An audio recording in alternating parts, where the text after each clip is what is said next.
وزیر اعلیٰ پنجاب عثمان بزدار نے ساہیوال واقعے کے باعث امن و امان کے اجلاس کے علاوہ دیگر اجلاس منسوخ کر دی۔ وزیر اعلیٰ پنجاب عثمان بزدار نے کہا ہے کہ ساہیوال کے افسوسناک واقعے پر پوری قوم رنجیدہ اور غم میں ڈوبی ہوئی ہے۔ معصوم بچوں کے دکھ اور کرب کو الفاظ میں بیان نہیں کیا جا سکتا۔ پنجاب حکومت جاں بحق خلیل کے بچوں کو تنہا نہیں چھوڑے گی۔ پنجاب حکومت کی تمام تر ہمدردیاں متاثرہ خاندان کے ساتھ ہے اور ریاست اس خاندان کی کفالت میں کوئی کسر نہیں چھوڑے گی۔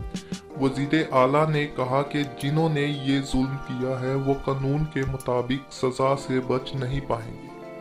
ظلم اور زیادتی کرنے والوں کو انصاف کے کٹہرے میں کھڑا کریں گے اور پوری قوم انصاف ہوتا ہوا دیکھے گی۔